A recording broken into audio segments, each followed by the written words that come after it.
Em nome do Pai, do Filho e do Espírito Santo. Amém. Inspirai, Senhor, as nossas ações, para que em vós comece e para vós termine tudo aquilo que fizermos por Cristo Senhor nosso. Amém. Santa Maria, Mãe de Deus, rogai por nós. Em nome do Pai, do Filho e do Espírito Santo. Amém. Então, pessoal, boa noite a todos, para os que chegaram agora.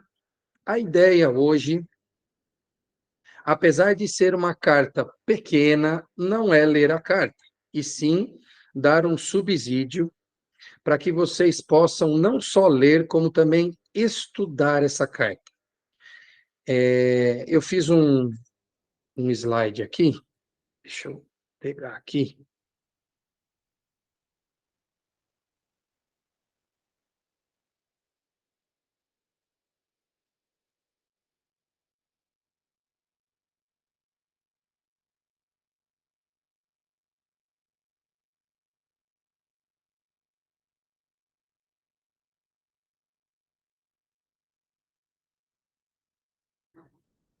Legal, todos vendo aí, né? Então, assim, a ideia hoje é dar um subsídio lá para vocês entenderem o contexto que essa carta foi escrita, por que ela foi escrita, né? Entender sobre o que ela fala, porque sempre quando uma carta de Paulo foi escrita para alguma comunidade, Paulo queria passar alguma mensagem para uma comunidade. Então, qual é essa mensagem? No final, eu vou pegar um trechinho que eu já selecionei aqui, nós vamos fazer uma Léxio Divina, para quem não estava semana passada, aprender e fazer, e para quem estava, treinar, né, novamente. A Suzana falou, né, aqui para mim que ela conseguiu fazer num dia em casa e foi muito bom, então, que ótimo, eu espero que todos aprendam a orar com a Bíblia, né, fazer a Léxio Divina. E aí, dependendo do tempo lá no final, a gente troca alguma ideia, tá bom? Não é uma carta muito pesada de ler, não é uma carta muito teológica, né? Como, por exemplo, a gente vai ler o Evangelho de São João, é uma teologia muito pesada, tem coisa que a gente não entende. Não, dá para ler. Eu li a carta toda a tarde, são 6 capítulos, né?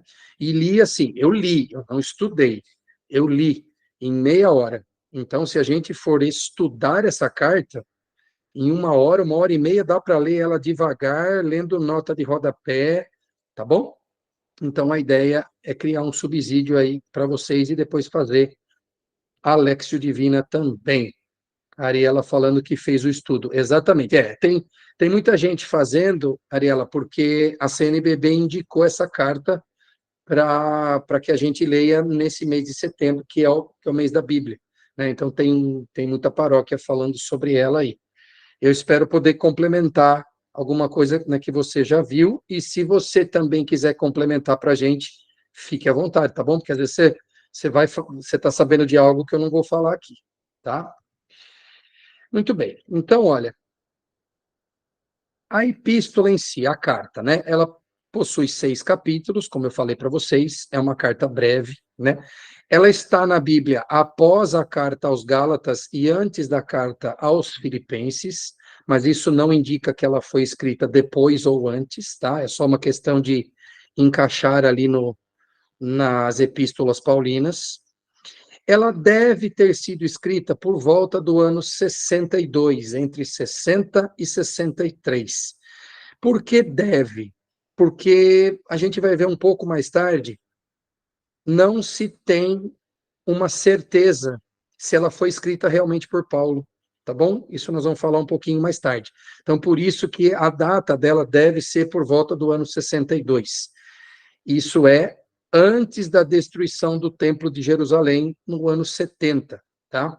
Para quem faz estudo da Bíblia, é muito importante, porque o marco, né, de quando Roma destruiu o templo pela última vez e só sobrou aquela parede, que é o Muro das Lamentações que a gente tem hoje, é um marco importante para quem estuda o Novo Testamento, de antes, né, da destruição do templo e depois, né? Sempre que a gente estuda o Novo Testamento, a gente situa aí, né? Ela foi para a comunidade de uma cidade chamada Éfeso, né?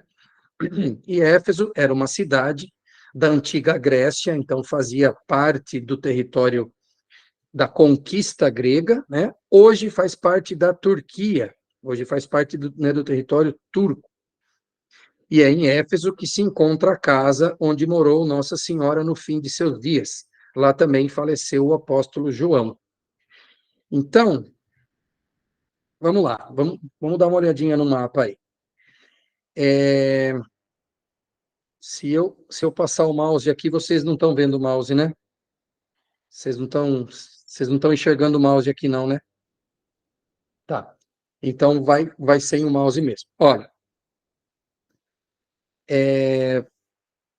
pega ali no meio do mapa, olha, Éfeso é onde está ali marcado, onde tem aquela bolinha ali, Ásia Menor, tem a cidade de Éfeso, tá vendo que ela está perto de Corinto, perto de Atenas, né?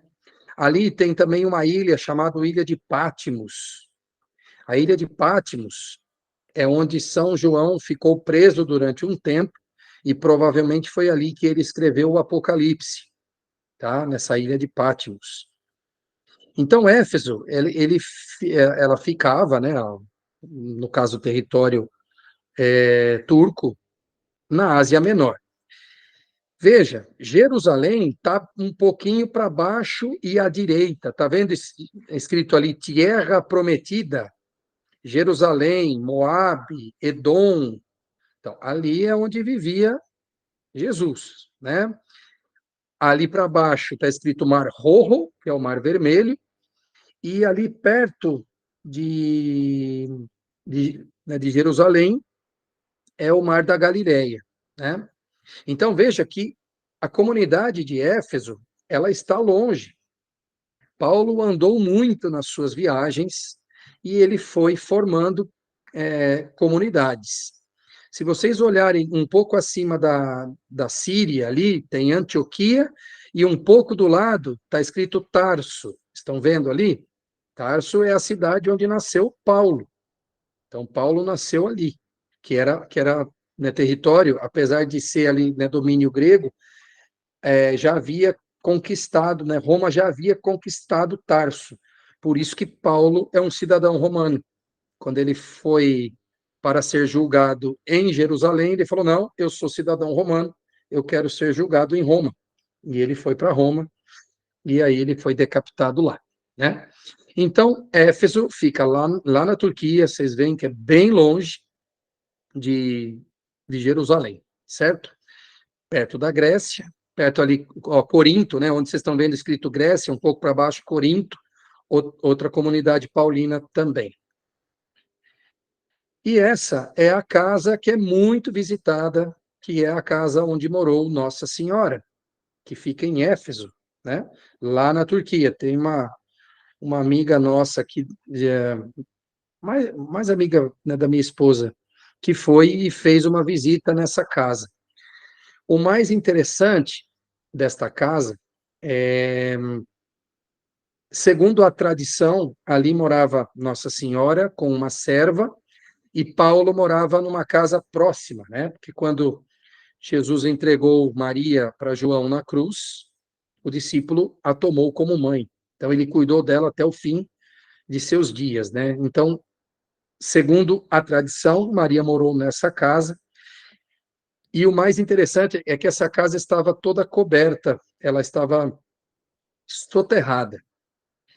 E ninguém sabia, até o século XIX, por volta de 1870, onde era a casa de Maria. E aí eu lembro que até em uma das catequeses aqui, alguém citou o nome da beata Ana Catarina Emmerich. É uma beata que ela tem várias visões, ela teve né, várias visões, estão todas documentadas, e uma das visões que ela teve, Ariela, né, eu só não tinha certeza, é, uma das visões que essa beata teve foi dos últimos dias de Maria. Ah, depois você conta, viu, Ariela? Deve ser muito bom, tá? Uma, uma das visões que ela teve foi dos últimos dias de Maria. E ela acompanhou, né, como foi os últimos dias de Maria, tudo. E através das visões dela, naquela época, por volta de, acredito, 1870, 1840, se eu não me engano, ela relatou para os historiadores: a casa de Maria fica aqui, em um morro, né? A casa de Maria fica aqui. E aí os historiadores, né, os arqueólogos, cavaram e acharam a casa. Então a casa ela só foi descoberta por causa das visões da Beata. Então isso vem confirmar que a visão dela não foi brincadeira, né? E então essa é a casa em Éfeso, né, de Nossa Senhora.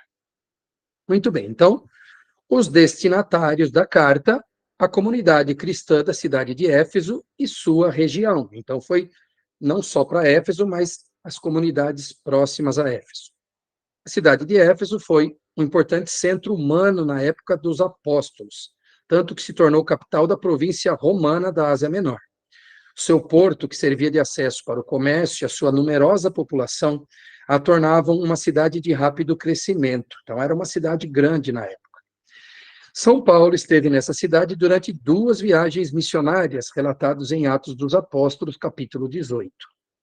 Em sua segunda passagem, permaneceu na cidade por 3 meses e a utilizou como ponto de acesso para evangelizar as cidades vizinhas.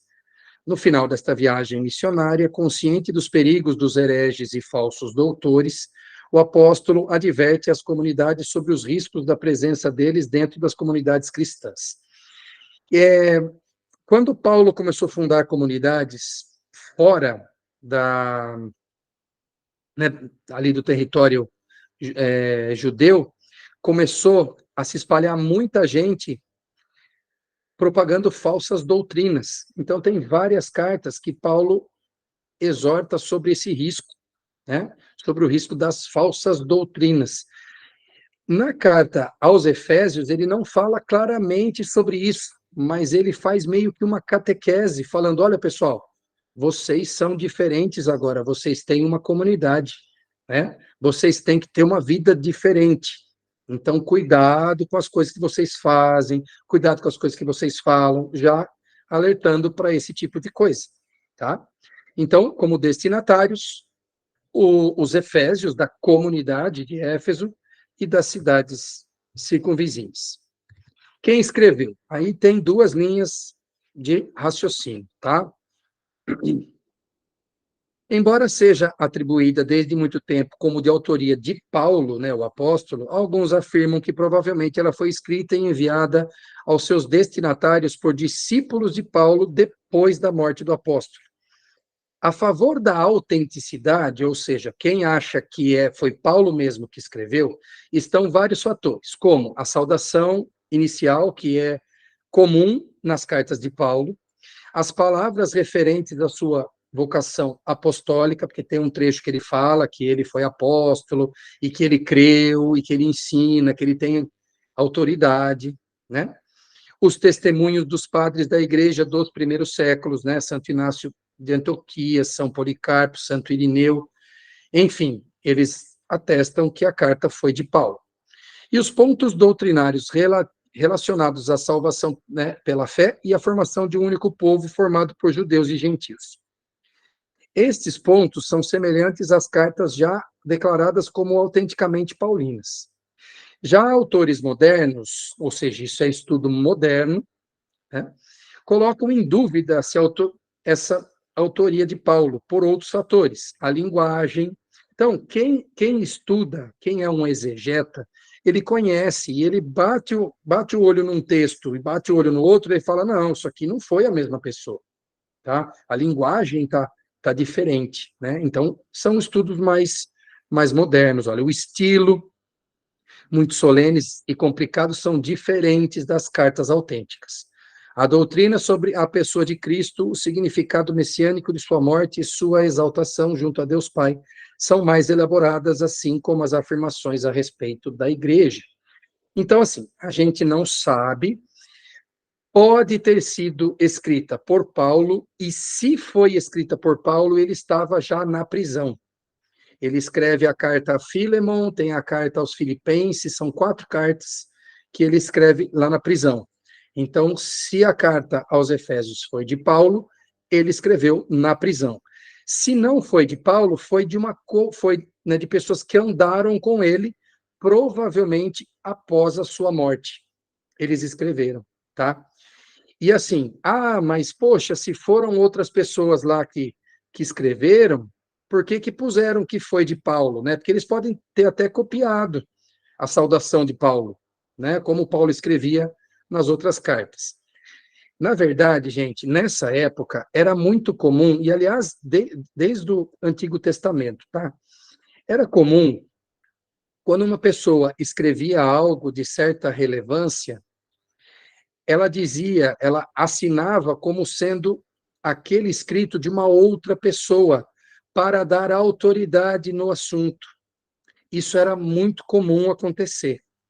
Então, se porventura foi um dos ajudantes de Paulo que escreveu, e ele fosse assinar embaixo, podia ser que ninguém desse muito crédito.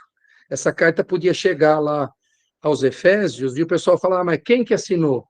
Foi o fulano de tal. Poxa, mas o fulano de tal nunca veio aqui, ele não conhece a gente. Então, para dar uma autoridade para a carta, escreve como sendo Paulo, tá? Por exemplo, Antigo Testamento, os Salmos de Davi, não foi Davi que escreveu.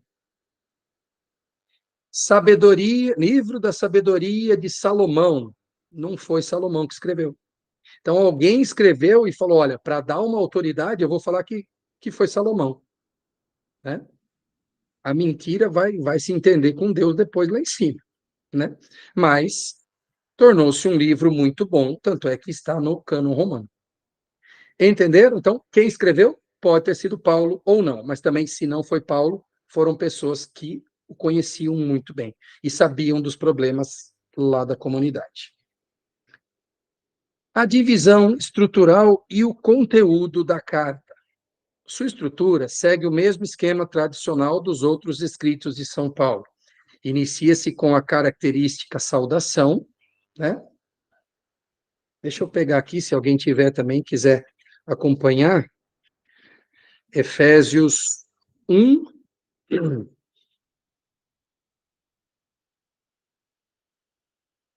versículo 3, né? Eu vou ler aqui para vocês, quem não tiver pode acompanhar comigo aqui, né?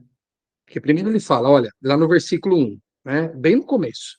Paulo, apóstolo de Cristo Jesus, pela vontade de Deus, aos santos e fiéis em Cristo Jesus, graça e paz a vós da parte de Deus, nosso Pai, e do Senhor Jesus Cristo. Aí no versículo 3 ele começa, bendito seja o Deus e Pai de nosso Senhor Jesus Cristo, que nos abençoou com toda sorte de bênçãos espirituais nos céus em Cristo. Então, Paulo ele começa a carta com uma saudação e uma bênção, né? O que é tradicional das cartas paulinas. E ela se divide, a carta, a gente não, né? Os exegetas, eles dividem em 2 partes. A primeira parte, de caráter teórico doutrinal, tem como tema central Cristo e a Igreja. A segunda parte, de caráter moral, convida à unidade e recomenda os deveres próprios de cada estado de vida cristã. Ela é concluída com um epílogo. Então, começou, né? Quem escreve é Paulo, ele dá a benção. Aí vem uma parte que é uma parte teórico-doutrinal, que ele fala sobre a igreja, sobre Jesus Cristo que morreu e deu a vida por nós, e que Cristo é a cabeça da igreja, e nós fazemos parte da igreja pelo batismo e somos seus membros, né? Então, a primeira parte, que é a teórico-doutrinal, basicamente é isso, tá? Ele vai falar que Cristo é a cabeça e que nós temos que seguir o que Cristo diz. Depois vem uma segunda parte, que já é ali já no capítulo 4, que ele já começa a parte de caráter moral, é o que nós devemos fazer. Então ele fala, nós não podemos mentir, nós não podemos mais pecar porque nós fazemos parte do corpo de Cristo, nós temos que deixar a nossa vida de pecado.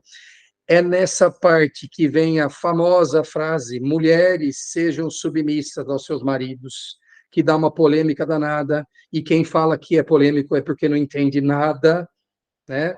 Porque é a coisa mais linda que ele escreveu, a gente vai ver esse trechinho depois, né? Então aí já vem a parte moral. Ele fala até dos escravos, que os escravos têm que servir aos seus servos com alegria. Olha que coisa profunda. Que coisa profunda. Só que também os servos têm que tratar bem os seus escravos, né? Então, mulheres, sejam submissas aos seus maridos, e maridos, amai as vossas esposas como Cristo amou a igreja. Então, já é uma parte mais de caráter, né? E depois termina com um epílogo e ele se despede. Vamos ver um pouquinho, então, a parte doutrinal dogmática.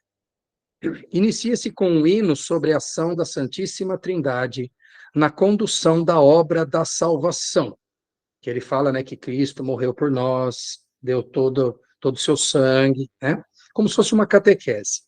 Depois afirma a redenção pessoal do Cristo, sua superioridade aos anjos e seu papel de cabeça da igreja. Em seguida, perdão, pessoal, vocês estão percebendo que eu estou meio rouco ainda, né? Minha garganta não está 100% ainda lá da semana passada. Em seguida, discorre sobre a situação universal do pecado e afirma a salvação amorosa e gratuita do homem, e sobre como a ação redentora de Cristo uniu todos em um só povo, que é a Igreja. A seguir, fala do próprio ministério apostólico, ele fala um pouco dele, né? E encerra com uma exortação onde aconselha os cristãos a permanecerem abertos à ação do Espírito Santo, a fim de serem fortalecidos para a vivência da fé e da santidade. Então, nesses 3 primeiros capítulos, ele vai falar sobre Cristo, que é a cabeça da igreja, vai falar que a salvação, ela é um dom gratuito de Deus, que nós somos salvos pela fé, não pelas obras, apesar das obras serem importantes, mas a salvação é pela fé. Então ele bate na tecla de crer em Cristo. Não adianta só saber e não crer, né? Aí ele fala que antes existia só o Deus dos judeus, e graças ao Espírito Santo e a Jesus, abriu-se as portas para os gentios, que no caso somos nós não somos descendentes de Abraão, mas a graça de Deus abriu também para nós, que no caso ele fala aos Efésios, né? Mas toda vez que ele fala para os Efésios, inclui a gente hoje, né? Por isso que assim, pessoal, quando vocês lerem a carta, quero que vocês tenham uma coisa em mente, né? Vocês vão ler assim, ó: leitura da carta de São Paulo ao André, à Susana, à Dona Gardênia, à Ariela, entendeu? É Paulo falando para mim hoje, né? Que nós fomos resgatados, né? Nós não fazíamos parte do povo escolhido e através de Cristo nós somos. E aí nessa primeira parte ele fala muito dessa mudança de vida, que nós temos que mudar a vida. Todo aquele que segue Cristo tem que mudar a vida, né? Depois, na segunda parte, ele fala como, que aí é a parte moral, né? Então, essa primeira parte, adesão ao Cristo, mudança de vida, e que a salvação é um dom gratuito dado por Deus, e nós somos salvos pela fé, tá? Boa noite, Cacô. Espero que você fique até o final hoje, viu? Se você não estiver cansado. Pessoal, eu vou adiantar essa primeira parte, que é a parte lá dos slides. Quando chegar lá na Lexio Divina, aí a gente abre um pouquinho lá para as perguntas e a gente comenta um pouquinho antes da Lexio, tá bom? A parte moral, que já seria, né, o capítulo 4 e 5 praticamente, porque 6 seria o final, mas também tem algum trecho, Ela começa com um caloroso convite à unidade. Igreja, unidade. Quem quer seguir Cristo não pode seguir sozinho. Sim, Luciana, vou mandar os slides sim, tá bom? Amanhã eu vou pôr o vídeo e vou colocar também os slides, tá? Tanto no grupo de membros, lá no Instagram e no Central de Catequese, tá? Então, ela começa com um caloroso convite à unidade. Ninguém segue Cristo sozinho, pessoal. Não dá para seguir Cristo sozinho em casa, tá? A gente precisa seguir com uma comunidade. Desde os primórdios da igreja, a igreja formou comunidades, que hoje nós chamamos de dioceses. Então, a gente precisa ter a nossa mini comunidade, que são as paróquias. Nós precisamos estar nas paróquias, atuar nas paróquias, aprender nas paróquias, ajudar o próximo nas paróquias, sempre lá na comunidade, tá? Então, essa unidade.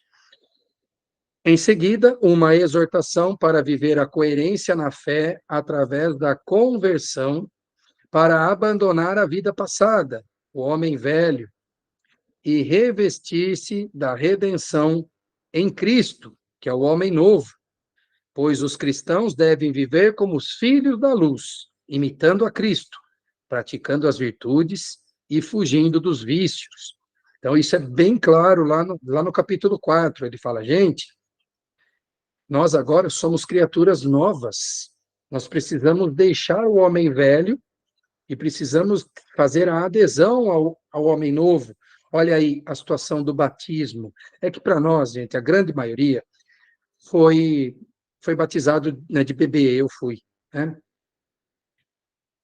Mas para eles lá em Éfeso foi muito diferente, porque a grande maioria, aliás, total maioria, porque eles não batizavam crianças, né?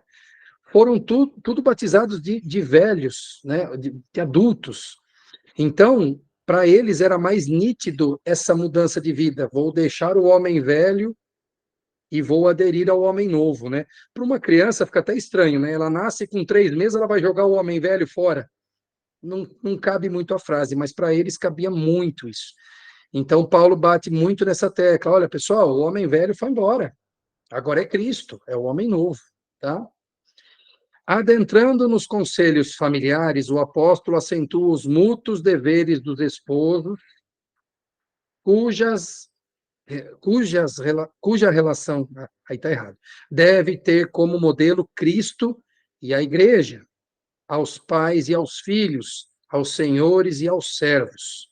É aquilo que eu tinha falado, né, quando ele fala, né, mulheres sejam submissas aos seus maridos e maridos amem as vossas esposas como Cristo amou a igreja. Pais, não deem motivos de envergonhar seus filhos, né? Filhos, obedeçam seus pais, vocês terão vida longa, né? E aí ele fala dos servos e dos escravos. E ele conclui com uma analogia onde compara o cristão com um soldado romano. Assim como o soldado deve ir para a missão com a sua armadura, o cristão deve ser sempre revestido de Cristo.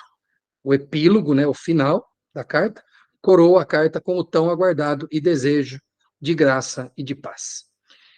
É muito bonito essa parte da carta, quando ele fala, né, que nós somos soldados, né? Quem é crismado aqui sabe que na crisma é dado o óleo do crisma, é aquele que bisunta na testa, né? O bispo vem e pá, passa na testa mesmo, né?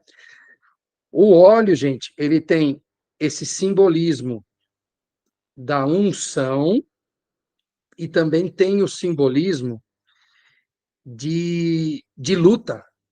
Os gladiadores na época de Roma, antes de ir lá, né, lá para a arena, eles passavam óleo no corpo inteiro, para quando o oponente fosse segurar nele, ele escorregasse. Então, o óleo tem esse simbolismo de que o maligno, quando for pegar na gente, ele escorrega, ele não vai segurar. E a nossa vida em Cristo é uma batalha. E aí Paulo diz que nós devemos estar revestidos com a couraça de Cristo, e a couraça e a armadura da fé e a couraça de Cristo.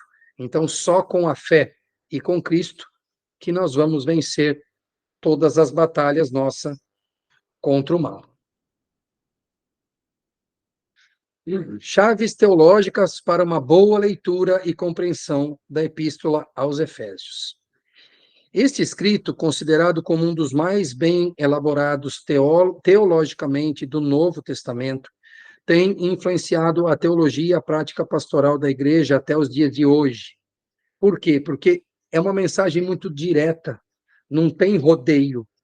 Paulo vem e fala, pum, é assim que faz, né? Suas temáticas se mantêm essenciais em todas as épocas. São contribuições que discorrem sobre a relevância da graça de Deus na salvação e na unidade da igreja, a unidade eclesial, né? Ecclesiam vem do latim igreja, que independe da origem étnica ou social de seus membros, ou seja, pode ser rico, pode ser pobre, pode ser que raça for, está dentro lá da comunidade e faz parte de Cristo, né? De seus membros a nova vida em Cristo, a missão da igreja, o relacionamento conjugal e a luta espiritual. Além desses assuntos, ainda temos a eleição divina, a redenção, a herança dos santos, a missão de Paulo de pregar o evangelho aos pagãos e a exortação para que os efésios vivam uma vida digna de sua vocação cristã. Podemos ver a metodologia do autor no modo como ele separa e reflete sobre cada tema ao longo dos capítulos. Quando a gente vai lendo, a gente vê bem essa separação. Uma hora ele fala da conversão, uma hora ele fala da pregação, uma hora ele fala da família, uma hora ele fala do servo. Então é bem didático, né? Essa carta ela é bem didática. Então aqui, ó, tem algumas dicas aí para quem for lendo. Está dividindo aqui mais ou menos o tema de cada parte, tá? Então, ó, em Efésios 2, Paulo destaca a riqueza da graça de Deus, que ele fala que a salvação é um dom gratuito, né? E que crer em Cristo é essencial para a salvação. Em Efésios 4, ele já fala um pouco da eclesiologia, já fala mais da igreja, né? Da unidade, né, dos cristãos, que é através da igreja. Paulo exorta os cristãos a manterem a unidade promovida pela ação do Espírito Santo, enfatizando que todos são um só povo em Cristo, independentemente de sua origem étnica ou social. A igreja é vista como o corpo de Cristo, com cada membro, que somos nós, através dos dons, desempenha um papel importante na edificação do corpo. Então, cada um contribui na sua comunidade com o dom que tem. Um canta, outro lê, outro lava a igreja, outro arruma a flor, outro recebe o povo lá na porta da igreja, não importa, não importa, faça a sua parte dentro da comunidade, né? Em Efésios 4 também, ó, 17 a 24, a nova vida em Cristo e a conversão permanente, né? Todo dia é dia de conversão, todo dia é dia de ler a palavra, é dia de estudar, é dia de rezar, todo dia. Paulo ensina que por meio de Cristo, os cristãos têm uma nova identidade e devem viver uma nova vida em justiça e santidade. Então, gente, como é que você vai falar que você é um cristão, que você é convertido, que você vai na igreja, que você reza, se você não exteriorizar isso? Isso, tudo que você faz dentro da igreja tem que causar uma mudança em você, e aí isso exterioriza. O problema é quando a pessoa coloca máscaras, ela não muda por dentro e quer mostrar outra pessoa por fora. Aí um dia a máscara cai. Mas o que Paulo convida é uma conversão, né? E mostrar que você tem uma vida nova. Olha, filho, você é batizado, você é cristão, você vive numa comunidade. Viva como cristão. O que é a palavra cristão? Cristão é quem segue o Cristo. Então, se você segue o Cristo, você tem que fazer coisas que Cristo faria. É fácil, gente? Não, não é fácil. Mas faz parte da conversão, né? Por isso que a gente fala. Voltando a oração, né? Quando a gente reza, qual que é o intuito da nossa oração? Falar com Deus, né? Falar com Cristo e ouvir a voz de Deus para que a gente possa ser modificado. Isso é conversão, né? Então, Paulo fala bastante na carta, né? Para a gente viver com justiça, viver com santidade. Em Efésios 5, os desafios da vida cristã e a luta espiritual. Paulo narra a vida cristã como uma batalha espiritual que os cristãos enfrentam em meio aos costumes pagãos e apresenta conselhos sobre como devem se proteger por meio do uso da armadura de Deus, né? Então, é estar com Deus para estar protegido das investidas do maligno. Em Efésios 5 também, a fé e sua vivência no cotidiano da família. Paulo ensina que o casamento deve seguir o exemplo da relação existente entre Cristo e a igreja, e exorta maridos e esposas e filhos a amarem e respeitarem uns aos outros. Então, quando alguém tiver em dúvida, né, e for falar com você assim, eu não entendo certas coisas que a igreja fala, que quando o marido, que quando a esposa, porque o marido adultera, porque a esposa, porque não pode comungar, porque não sei o quê. Ó, vai ler a carta aos Efésios. Eu não concordo que, segundo união, não pode comungar. Vai ler a carta aos Efésios, o que Paulo fala, né? Claro que Paulo não fala especificamente o não comungar, mas ele fala como deveria ser. Então, se deveria ser assim e não é, existem certas coisas que você vai ter que deixar também, vai ter que abrir mão, né? Paulo fala da lei do amor, como mulher tem que ser com o marido e como o marido tem que ser com a esposa. Porque se a gente simplesmente lê a frase mulheres sejam submissas a seus maridos, fica muito esquisito, fica extremamente esquisito. Agora, a gente tem que lembrar que nessa época Paulo escreveu para uma sociedade patriarcal. Quem mandava nessa época era o marido. E muitas mulheres não gostavam disso. Viu? É seu marido. Você tem que amar. E amar também é respeitar. É obediência. Só que, por outro lado, o marido tem que amar a sua esposa como Cristo amou a igreja. Percebem que é uma via de mão dupla, né? É uma via de mão dupla, gente. Entendeu? E muitos casamentos não dão certo por causa disso, né? Por causa disso. Teve um padre, ele foi pároco da minha comunidade durante uns 4, 5 anos, depois, né? Excelente padre, ele está em Jundiaí agora, mas ele foi fazer uma missão, primeiro no Pará, depois ele ficou 5 anos na África. E quando ele dava curso de noivos lá na paróquia, era um barato, porque ele fazia assim, ele pegava todo mundo, quando ele entrava na sala, tinha lá 20 casais, por exemplo, né? Ele falava assim, quem aqui está casando para ser feliz? Aí todo mundo erguia o braço. Aí ele falava assim, então pode ir todo mundo embora e ninguém vai casar. Porque quem casa é para fazer o outro feliz, e não você. Se você casar para você ser feliz, não vai dar certo. Você casa, o homem casa para fazer a esposa feliz e ela ir para o céu. E a mulher casa para fazer o marido ir para o céu e ser feliz. Aí o casamento dá certo. Entenderam por que tem muito divórcio hoje, né? Dá para entender, né, pessoal? Em Efésios 6, que é o último capítulo, conversão e libertação pela vivência da fé. Isso não pode ficar na teoria, gente. A gente tem que viver. Tudo que a gente lê, tudo que o André fala aqui, que eu não falo em meu nome, eu falo em nome da igreja, a gente tem que viver, que senão fica muito na teoria, né? Esse trecho apresenta muitas polêmicas e controvérsias por se tratar de conselhos paulinos aos escravos, né, sobre seu relacionamento com o patrão. Muitos acusam o apóstolo de apologia à escravidão e que ele foi conivente com a lamentável e vergonhosa prática da escravidão. Quem leu a carta a Filemon sabe que o apóstolo jamais foi conivente com tal situação. Então, assim, às vezes a pessoa pega um trecho, Paulo está falando que o servo tem que servir o seu senhor mesmo. Paulo era a favor Nada de escravidão. Você não entende nada. Vai ler a carta a Filemon, tá bom?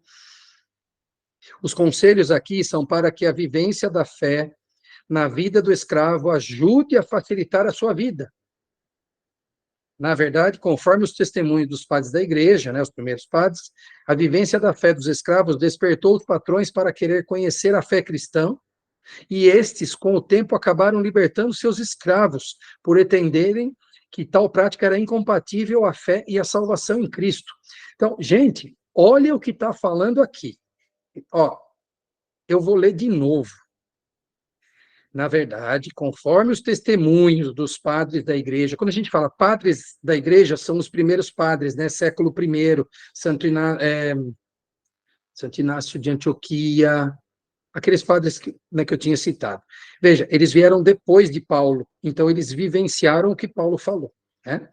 A vivência da fé dos escravos despertou os patrões para querer conhecer a fé cristã, e estes, com o tempo, acabaram libertando seus escravos por entenderem que tal prática era incompatível à fé e à salvação em Cristo. Então, veja, ele falou para alguns escravos começaram a parar de ser rebeldes, e isso chamou a atenção dos patrões. Nossa, o que está acontecendo? Claro que foi alguns, né? O que está acontecendo, né? Aí ele vai falar lá com o escravo, não, Paulo escreveu aqui, ó, eu sou cristão agora, né? E eu sou seu escravo, mas está tudo certo. Pô, isso converteu senhores, converteu servos, perdão, senhores, né? Senhores escravos. E aí, eles convertidos, eles chegaram à conclusão que eles não podiam escravizar. E aí soltaram os escravos. Então, olha que maravilha por onde Deus age. Através de uma carta, os escravos, né, alguns aderiram, os patrões olharam, se converteram e soltaram. Então, olha como Deus age de formas que fogem completamente ao nosso entendimento, né? Então, a parte que eu queria passar o subsídio lá para vocês foi essa parte aí. Então, eu espero, depois vocês podem ler de novo lá né, os slides, e vai lendo a carta, porque vai dar uma luz muito grande para vocês lerem, tá bom? Deixa eu ler algumas coisas aqui que escreveram coisa interessante. A Ariela falou que a aula vai ajudar muito, temos que fazer uma apresentação sobre o capítulo 5. Legal, legal. Se eu não me engano, acho que o 5 é onde fala da família. Deixa eu abrir aqui. Não, o 5 fala sobre a nossa vida passada, né? Que nós deixamos a vida de pecado, né? Tornai-vos, pois, imitadores de Deus. É bem o começo né, do capítulo 5. Muito legal. A Suzana, meus pais davam curso de noivos na minha paróquia, Anatomia do Homem e da Mulher na década de 80. Difícil, hein?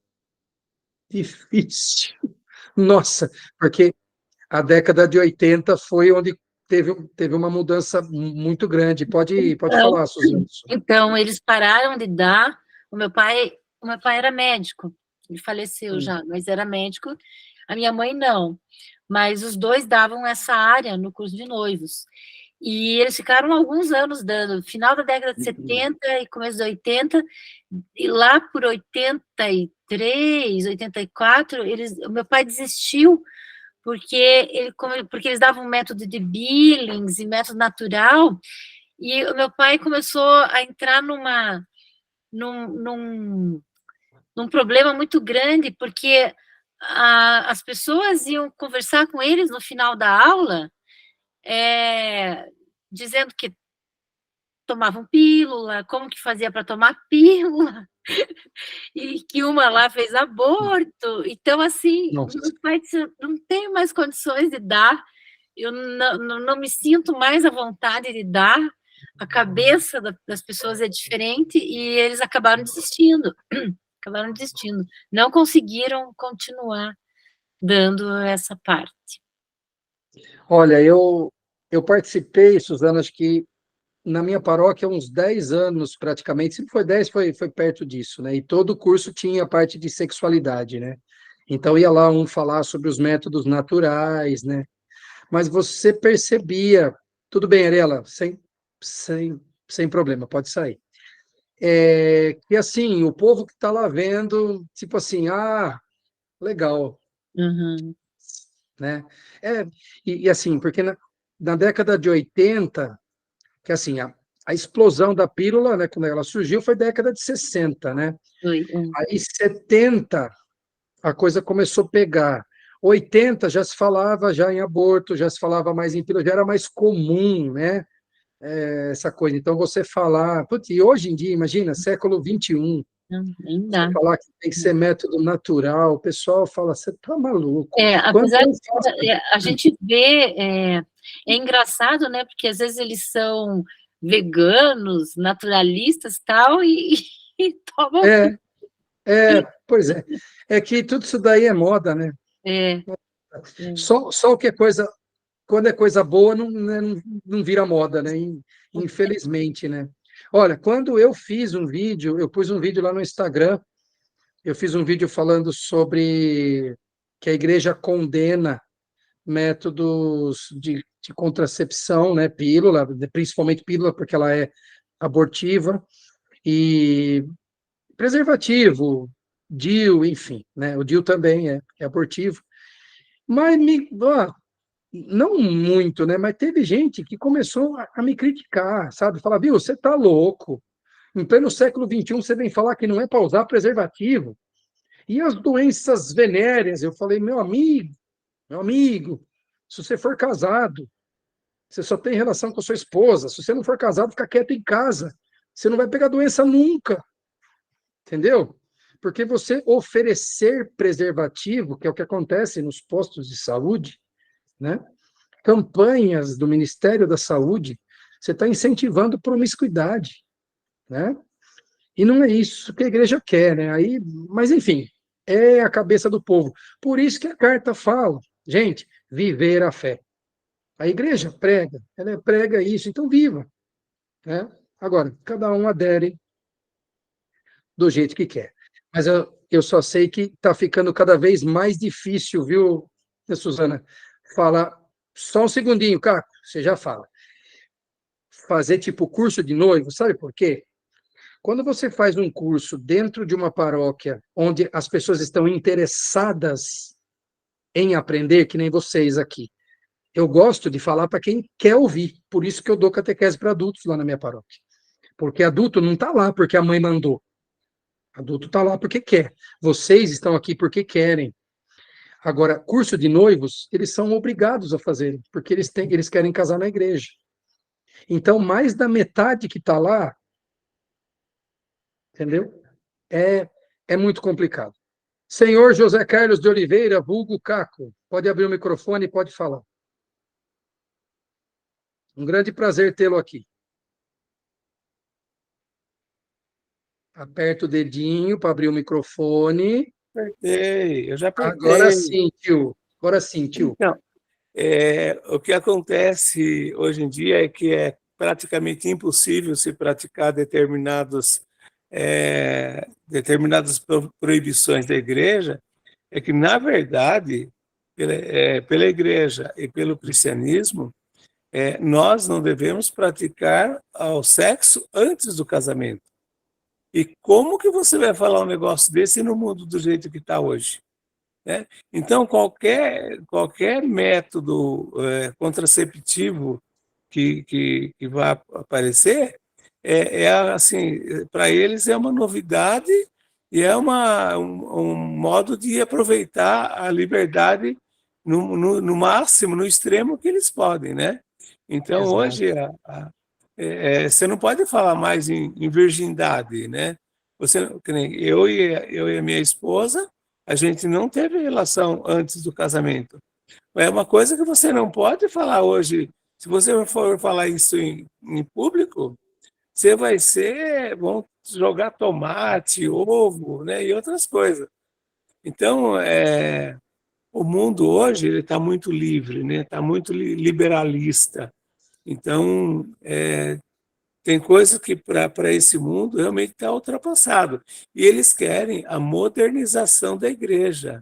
A igreja nunca vai ser moderna. Aliás, acho que se nós levarmos em conta que tudo que acontece hoje, em termos de liberdade, aconteceu desde os primórdios, quer dizer, o ser humano, no uso da sua liberdade, sempre fez aberrações, sempre fez coisas extremas, no mundo sexual, vamos dizer assim, né?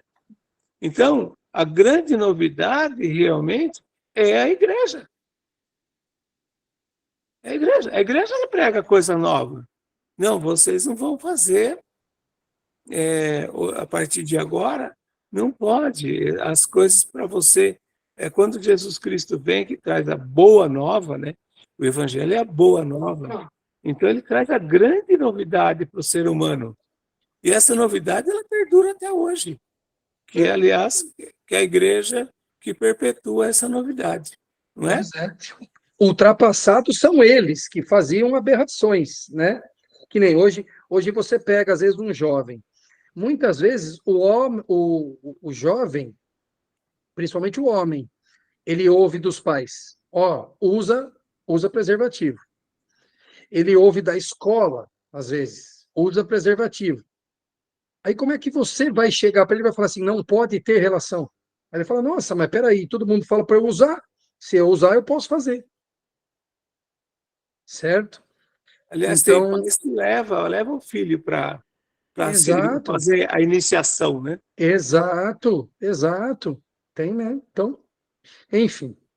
Mais alguém quer comentar algo antes da gente fazer a Lexio Divina? Pode falar, dona Regina. Eu fico feliz que eu estou vendo casais bem jovens num caminho cristão, certo? Eu acho É isso. que a Igreja Católica, ela tem um lado muito lindo, uma coisa muito bonita.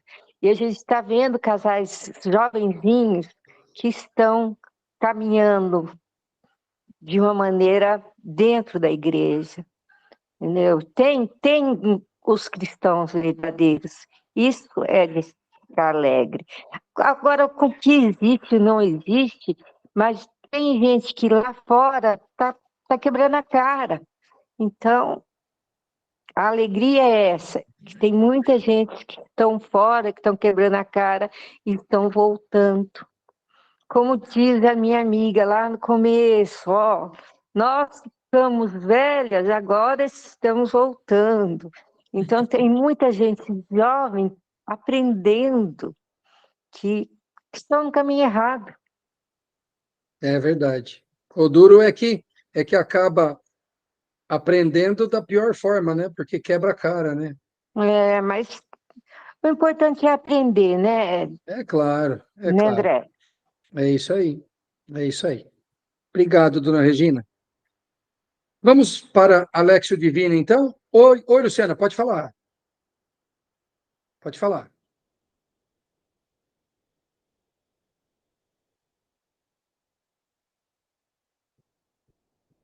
Acho que precisa abrir o microfone. Ah, tá certo. Abri. Agora sim. Agora foi. Pode O falar. que eu tenho percebido nos últimos tempos, a internet, ao mesmo tempo que ela trouxe muitas coisas ruins, eu acho que está facilitando também para os jovens procurar coisas a respeito da igreja, né? E a Igreja Católica, eu acho que ela veio, acho que durante algum tempo, aí, umas décadas, ela falhou muito na catequese com os jovens. E eu acho que hoje está se retornando a bons catequistas estão, e mesmo nas redes sociais, né? Vejo você, não sei se você conhece a Vandressa Bueno também, que ela faz algumas lives. Então, assim, os jovens hoje, eles também têm aonde procurar boas informações, né? Claro que também cabe a nós pais direcionar isso. Eu tenho 2 adolescentes que são gêmeos de 15 anos, 2 meninos, e a gente às vezes se assusta porque eles estudam num colégio católico e a gente vê que, infelizmente, numa sala de em torno de 40 alunos, 80% desses jovens hoje se dizem ateus. É uma coisa assim Triste, assustadora, né? Triste. né? Mas eu acho que aos pouquinhos, né, nós vamos conseguindo trazer essa juventude de volta. É Exato. isso. É uma briga desigual, né, Luciana? Mas, assim, é que normalmente os casos ruins, eles acabam aparecendo mais, né? Mas também tem aqueles que seguem, sim. A gente até viu a questão de, acho que uns 2, 3 meses atrás, teve um casal que foi assassinado dentro da escola. Era um casal, né, de namorados, que eram católicos os dois, e pretendiam casar virgem, né? Então, foi uma fatalidade, né? Aconteceu tudo. Mas, assim, existem, claro que existem, e assim, não são poucos. É que, normalmente, as desgraças costumam aparecer mais, né? E a internet está aí, foi como você falou. Você pode achar tanta coisa ruim, como pode achar coisa boa.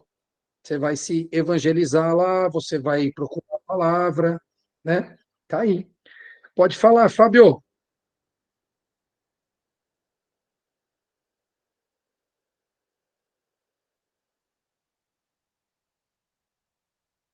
Se estiver falando, precisa abrir o microfone. Aí, alô. Agora Então, sim. eu faço parte de jovens, eu não estou conseguindo abrir a câmera. Eu faço parte de grupo de jovens aqui, e na minha época que eu era solteiro, voltando lá, a gente tinha as famílias, nós mesmos tínhamos preocupação quando a gente namorava, para não ficar vergonhoso para o pai e para a mãe, ou para a família, como se fosse acontecer alguma coisa, que naquela época era difícil em termos acontecer, certo? Então, assim, não se casava grávida, era assim, uma época diferenciada que nem hoje, claro que tinha os casos separados, mas assim, o casal ali está fazendo sexo, né, tá antes do casamento. Lá no meu meio, eu morava em fazenda, em si, era meio complicado todos olharem, porque nós éramos católicos, nós somos católicos, a família toda, e a gente levava o negócio meio a sério lá. Aí teve uma parte, né, um tempo que tudo isso voltou, começou a perder, né, e agora esse curso de jovens que eu faço, que eu participo do grupo de jovens, né, eu e mais uma equipe de coordenação, a gente está vendo muitos casais, muitos jovens, namoro santo que aconteceu hoje. Eu tenho meu filho eu tenho um filho meu que ele participa da igreja, ele faz curso bíblico, ele, a esposa dele. Eu tenho a minha filha, a minha outra filha, ela participa do grupo de Nossa Senhora. A minha netinha com 2 anos, sabe, dá benção, pede a benção. Então, assim, eu acredito que está voltando alguma coisa meio sutil, não é, né, o que se esperava. E como a Luciana falou, a televisão, hoje as coisas, hoje em dia, estão muito declaradas. Se a gente partir para esse lado e começar a ver o que é difundido, é muito complicado. Mas aí eu sempre tenho, assim, uma condição assim, isso tá bem melhor hoje em dia, do que no meu ramo aqui, no meu meio, né? Que eu participo muito de igreja, essas coisas, eu vejo bastante coisa legal. Que bom a gente saber e ter esse tipo de testemunho, né? Eu acho que assim, foi o que a Luciana falou, foi o que o Fábio falou, o Caco falou. A gente, como pai, a gente tem que passar o ensinamento, passar o exemplo, né? E trazer, porque Deus transforma. Então, se você conseguir dar Deus para o seu filho e ele entender o quanto é necessário Deus na vida dele, depois ele toca o barco, ele vai para um grupo de jovens, e aí toca o barco. Olha, eu falo pela paróquia que eu frequento, né? É a mesma do José Carlos Oliveira aí. Caco, como é difícil formar uma comunidade de jovens lá na nossa paróquia. Não dá, não dá. Quem consegue formar é o caminho neocatecumenato, que aí eles são mais fechados, eles têm uma outra disciplina, né? Mas olha, faz 20 anos que eu estou na paróquia, não consegue fazer grupo de jovens. Mas sabe por quê? Porque muitas vezes os pais não ajudam. Sabe aqueles pais que levam as crianças lá na catequese e às vezes não vão nem para a missa? Então, que incentivo você vai dar para o filho participar de uma missa? No catecumenato, às vezes dá certo porque os pais participam também. Então, os filhos veem o exemplo dos pais e eles querem fazer o mesmo. Agora, eu vejo lá na paróquia, tem Mato Grosso, né? Então, eu vejo lá na minha paróquia, catequese de primeira comunhão, mais de 100 crianças, a maioria dos pais, nem aí. Aí depois não conseguem formar, porque tem aquela chama catequese de perseverança, né? Que é entre a primeira comunhão e a crisma. Não consegue formar. Por quê? Porque os pais também não incentivam, os pais não vão, os pais não colaboram. Não adianta o pai falar, vai na igreja, se o filho não vê o pai indo, né? Então, acho que o exemplo ele é fundamental. Pessoal, para a gente não estender tanto, vamos fazer a nossa Lexio Divina, que não vai demorar. Então, assim, relembrando para quem fez e para quem não fez, a Lexio Divina são 4 passos: leitura, meditação, oração e contemplação. Então, leitura, nós vamos ler e reler um pouco do texto. A meditação, você vai se encaixar no texto, né? No caso da carta aos Efésios, você vai se colocar como sendo um efésio, é Paulo falando para você. Aí eu vou pedir para vocês fecharem a câmera, vou dar 5 minutinhos. Depois nós vamos fazer a parte da oração, que é assim, saiu da meditação, o que Deus está me suscitando falar para ele. E aí você pode escrever, ou pode simplesmente fechar a câmera, fecha o microfone e fala com ele. E depois a contemplação, que é a última etapa, onde você vai ficar quietinho. Aquela palavra está na sua cabeça, você vai ficar quietinho e vai contemplar Deus naquilo que você leu. Tá bom? Eu escolhi para hoje esse trechinho, Efésios 4, 22 a 32, que está aqui, tá bom? Então, nós vamos começar lendo o trecho. Espera aí que alguém escreveu alguma coisinha aqui, só deixa eu ver o que é. Exatamente, infelizmente, aqui em Louveira, grupo de jovens não chega a 10 jovens. Ainda que tem 10, viu, Caroline?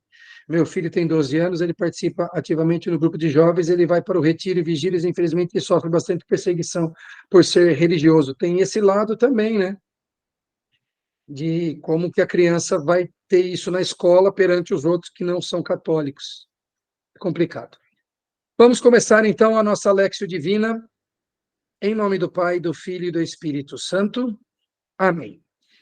Vinde, Espírito Santo, enchei os corações dos vossos fiéis e acendei neles o fogo do vosso amor. Enviai o vosso Espírito e tudo será criado, e renovareis a face da terra.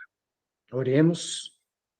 Ó Deus, que instruístes os corações dos vossos fiéis com a luz do Espírito Santo, fazei que apreciemos retamente todas as coisas, segundo o mesmo Espírito, e gozemos sempre da sua consolação, por Cristo Senhor nosso. Amém. Pessoal, eu estou começando a ficar sem voz, eu vou pedir para alguém abrir o microfone e ler para mim do 22 ao 32, que está na tela, senão eu não vou chegar até o final.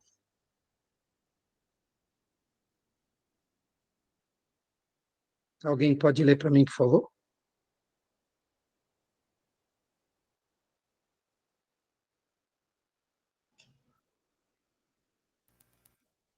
Suzana, pode ler. Que eu leia? A remover o vosso modo de vida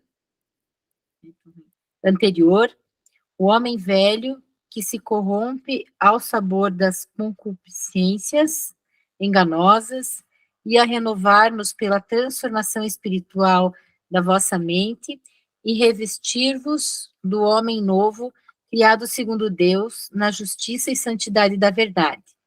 Por isso, abandonai a mentira e falai a verdade, cada um ao seu próximo, porque somos membros uns dos outros. Irai-vos, mas não pequeis. Não se ponha o sol sobre a vossa ira, nem deis lugar ao diabo. O que furtava, não mais furte, mas trabalhe com as próprias mãos, realizando o que é bom, para que tenha o que partilhar com o que tiver necessidade. Não saia dos vossos lábios nenhuma palavra inconveniente, mas, na hora oportuna, a que for boa para edificação, e comunique graça aos que a ouvirem. E não entristeçais o Espírito Santo de Deus, pelo qual fostes selados para o dia da redenção, para o dia da redenção. Toda amargura e exaltação e cólera, e toda palavra pesada e injuriosa, assim como toda malícia, sejam afastadas de entre vós. Sede bondosos e compassivos uns com os outros, perdoando-vos mutuamente, como Deus vos perdoou em Cristo. Obrigado, Suzana. Então, agora, eu ainda estou na leitura, tá? Ainda estou no primeiro passo. Eu vou fazer uma releitura, agora a gente marcando alguns pontos, tá bom? Então, olha. Que, quanto ao trato passado, vos despojeis do homem velho que se corrompe pelas concupiscências do engano. Então, assim, pessoal, vocês agora têm uma vida nova em Cristo. Esqueçam o homem velho. Não se corrompam mais pelo pecado, tá? Nem com as concupiscências, né? O que é concupiscência? São os desejos do engano, quer dizer, desejar coisas que não são boas, tá? E vos renoveis no espírito da vossa mente. Quer dizer, vamos renovar, vamos pegar as ideias novas, as ideias de Cristo. E vos revistais do homem novo, que é o homem em Cristo, que, segundo Deus, é criado em verdadeira justiça e santidade. Então, viva como se você fosse santo e como se você já fosse justificado. Quer dizer, Deus te deu a justiça. Ele te justificou. É um dom, né? Por isso, deixai a mentira e falai a verdade, cada um com o seu próximo, porque somos membros uns dos outros. Nós moramos na mesma comunidade, todos somos irmãos. Eu não posso mentir, eu não posso levantar falso testemunho. Eu sou uma criatura nova. Irai-vos e não pequeis. Quer dizer, se você ficar bravo, não exploda, não faça aí isso, né? Não é meio estranho falar irai-vos e não pequeis, né? Se você se irá, fica quietinho, não peque, né? Não se ponha o sol sobre vossa ira, quer dizer, se acontecer uma briga, não deixe o dia correr sem fazer as pazes, né? Então, se acontecer de ter um momento de ira, peça perdão, se reconcilie antes do fim do dia, né? Não deis lugar ao diabo, não fica ouvindo coisinha. Se o diabo tá te pondo coisa, minhoquinha lá na cabeça, não conversa com ele, tira ele de cena, né? 28. Aquele que furtava, não furte mais. E isso vale para qualquer pecado, tá? Ele deu o exemplo do furto. Mas, se você faz algo errado, algum pecado, não faça mais. Saia da vida de pecado, né? Antes, trabalhe, né? Se você roubava, para de roubar. Trabalha, faz com as suas mãos o que é bom, para que tenha o que repartir com quem tiver necessidade. Então, você trabalhe para o seu sustento, mas saiba que também esse dinheiro você deve repartir com quem tem necessidade. Não saia de vossa boca nenhuma palavra torpe, né? Palavra inútil, palavra que não precisa. Então, veja, aqui ele não está falando só para não falar fofoca, para não falar mentira. O que eu vou falar vai ajudar a outra pessoa? Não, então fica quieto. Né, Caco? Os três filtros, né? Os três filtros. Né? É verdade o que eu vou falar? Eu preciso falar? Vai ajudar alguém se eu falar? Né? Enfim. Então, não saia de vossa boca nenhuma palavra torpe, mas só a que for boa, para promover a edificação, para que dê graça aos que a ouvem. Então, poxa, eu vou falar uma coisa, eu vou falar mal de alguém. É mentira? Não, não é mentira, é verdade. Aquela pessoa fez isso, mas vai edificar. Vai ser bom eu contar aquela coisa que a outra pessoa fez de errado para um terceiro? Não, então fica quieto. Né? Esse é o conselho de Paulo. Não entristeçais o Espírito Santo de Deus, quer dizer, procurar fazer tudo que Deus quer, né? No qual estáis selados para o dia da redenção. Então, ou seja, nós estamos unidos a Deus através, né, de Cristo, através do Espírito Santo. Então, nós não podemos fazer nada que deixe o Espírito Santo triste, porque dele depende a nossa redenção. Toda amargura, ira, cólera, gritaria, blasfêmia, toda malícia sejam tiradas dentre vós, né, da comunidade. Antes, sede uns para com os outros benignos, misericordiosos, perdoando-vos uns aos outros, como também Deus vos perdoou em Cristo. Então, eu não posso ter ira, eu não posso ter cólera, eu não posso gritar, eu não posso fazer blasfêmia, não posso ter malícia. Eu tenho que ser benigno, misericordioso, perdoar. Por quê? Porque Deus age assim comigo. Se Deus age assim comigo, Ele quer e eu devo agir assim com os outros. Ok, pessoal? Primeira parte, leitura. Já lemos, relemos, e eu dei um subsídio a mais aí para vocês. Segundo passo, segundo degrau, meditação. Cada um fecha a tela, eu vou fechar aqui a minha, a, a câmera, perdão. O texto vai ficar na tela, se vocês quiserem lendo de novo, mas agora vai se colocar. Cada um de vocês vai ser um Efésio. Vocês podem até ler de novo assim. Eu estou fazendo isso que Paulo está me pedindo aqui? Eu estou sendo benigno, eu estou sendo misericordioso? Né? Eu estou falando mentira? Eu estou falando verdade? Eu estou me revestindo do homem novo? Ou eu estou lá no homem velho ainda? Eu estou lá no pecado ainda? Ok, pessoal? 5 minutos, passo 2, meditação. Daqui a pouco a gente volta.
Pessoal, passo 3, oração.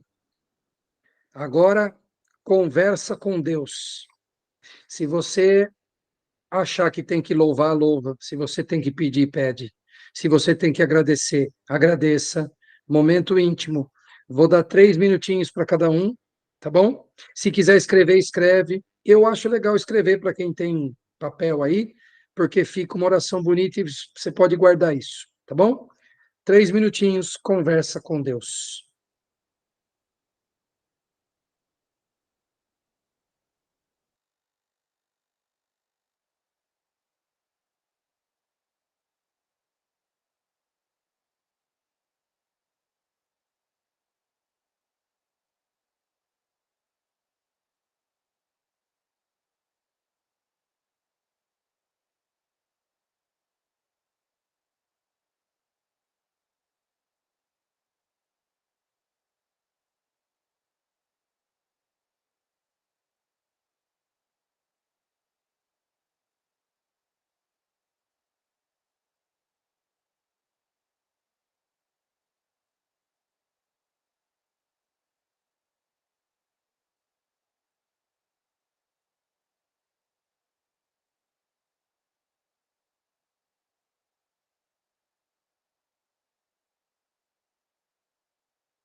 E agora vamos para o último passo, que é a contemplação. A contemplação pode estar um pouco distante, que nós não estamos acostumados a contemplar. Se não acontecer nada nesse passo, não tem problema. Isso é prática, tá? Nem eu consigo fazer direito, tem hora que vai, tem hora que não vai, tá? Então, a contemplação é o quê? Você vai fechar os seus olhos, vai imaginar Deus na sua frente e você vai olhar para Ele. Essa não é hora de falar, essa não é hora de rezar, é hora de olhar para Ele. Só isso. 2 minutinhos a gente volta e finaliza.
Muito bem, pessoal.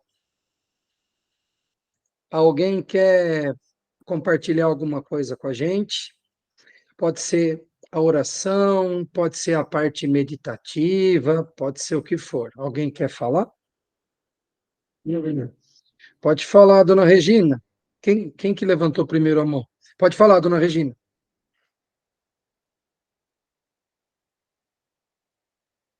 Precisa abrir o microfone. Agora sim. Eu quero falar da minha oração. Pode ler para a eu quero, gente.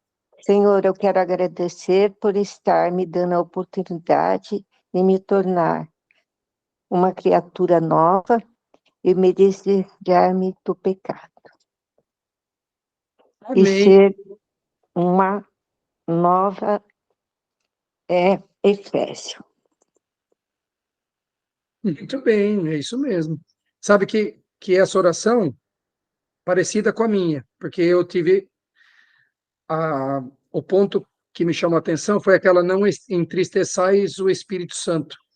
Então eu faço assim, Senhor, né, Espírito Santo, que o meu pecado não mais o entristeça. Faça com que eu não peques mais. Me ajude a não pecar mais, né? Obrigado, dona Regina. Suzana? Então, queria compartilhar minha oração.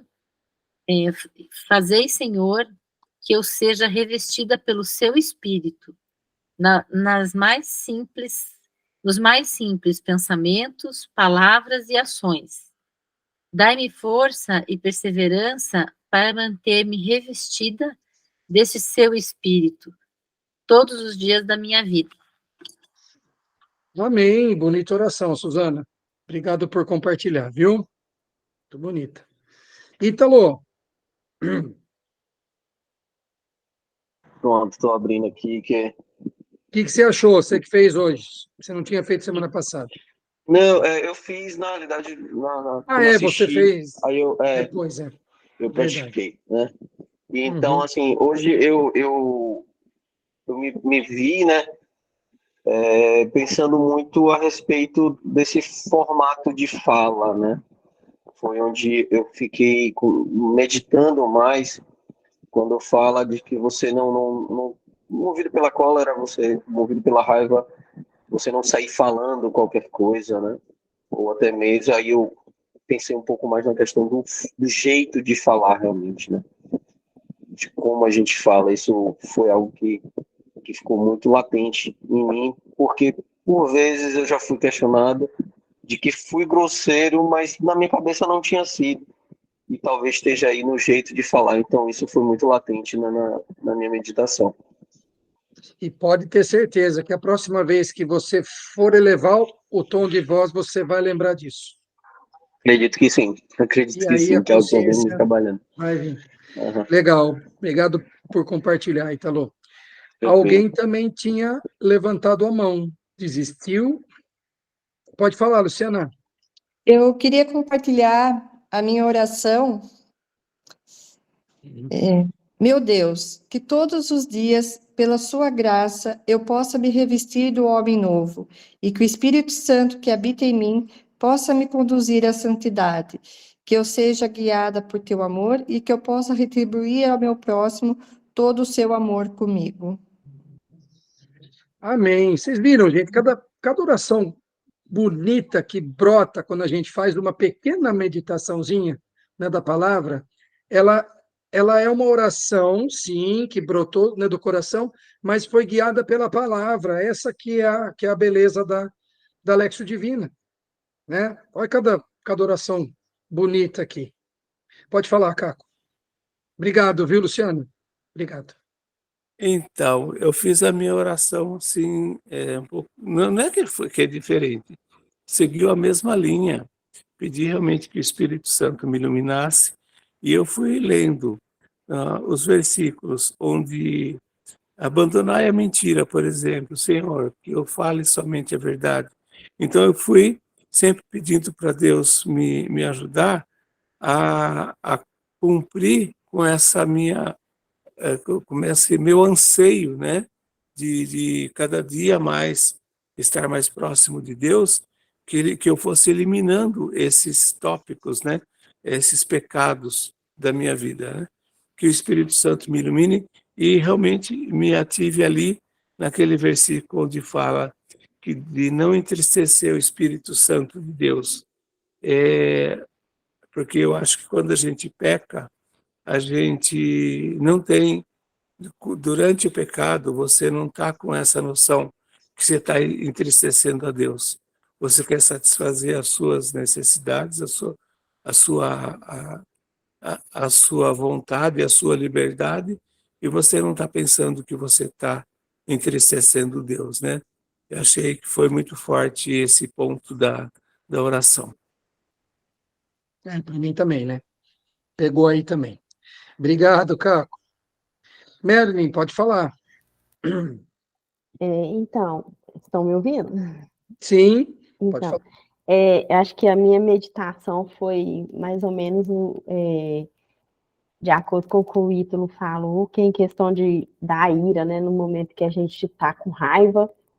Eu também tenho muito esse defeito de falar sem pensar nessa hora, né, às vezes ficar irritado com as pessoas, e quando as coisas acontecem que tira a gente do sério, você xinga, né, quer pôr essa raiva para fora, mas acaba que nesse momento eu acho que é a hora que você tinha que guardar ela, né, justamente para si, para não ofender as pessoas, né? E às vezes no momento ali você acaba falando alguma coisa que tem sempre alguém que vai ficar magoado com aquilo, mas, né, então, assim, é uma coisa que eu venho trabalhando muito isso em mim, né, porque eu tenho momentos que eu sou de falar, às vezes, o que me dá na cabeça, porque eu sou muito, muito sincera, e a minha sinceridade, às vezes, ela chega a ofender algumas pessoas, que nem sempre, não é todo mundo que é igual a gente, né, que gosta de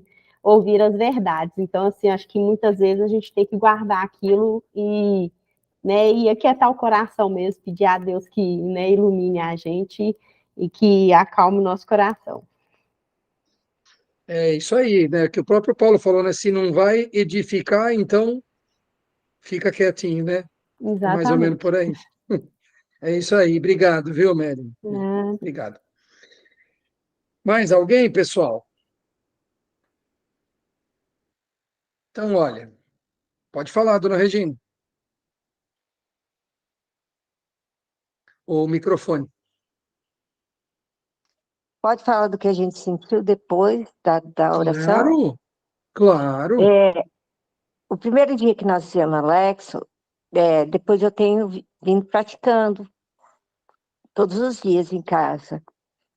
Eu senti uma grande canseira, não sei se vocês lembram que eu falei que Eu me lembro senti que a senhora muito falou. cansada. Eu Muito lembro. cansada, uma canseira assim, uma canseira enorme. Hoje não, hoje eu senti uma paz, que parece que Deus falou assim para mim hoje, olha, você está começando a entrar no caminho. Você Olha, está começando a caminhar da maneira que eu quero. olha aí. Parece que eu tive essa sensação no meu coração assim, esplêndida. Ué, pode ter tido Obrigada, gente. Boa noite. pode ter tido um toque aí, ué, um ato exercido de fé. Por que não? Né? Espero que sim. Pessoal, então, olha, gostei demais da participação de vocês. Vocês têm um bom subsídio agora para ler a carta, né? E eu vou além. Ler, estudar e falar para os outros, né? Porque o catequista, gente, não é só o catequista que vem aqui no Meet, que fica no Google ou que vai lá na paróquia. O catequista pode ser aquele que fala com alguém no trabalho, pode ser alguém, algum amigo que esteja precisando ouvir isso que Paulo falou para os Efésios, falou para a turma do André de hoje, e pode ser que alguém esteja precisando ouvir.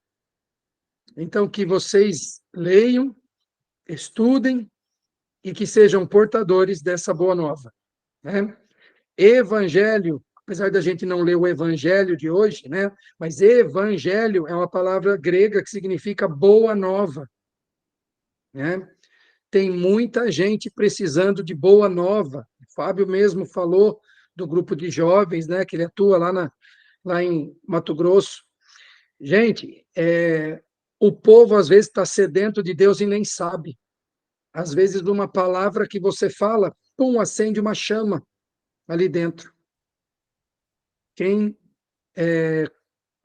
como diz a palavra, né? Quando descobre a pérola, vende tudo para comprar aquela pérola preciosa. Acredite que nós aqui já descobrimos qual é a pérola preciosa. Nós estamos correndo atrás para a gente vender tudo e ficar só com ela. Só que essa pérola não pode ficar só para a gente tem que contar também para os outros. Então, sejam portadores da Boa Nova. Leiam a carta com calma, vocês vão ver que vocês vão ser mais tocados ainda.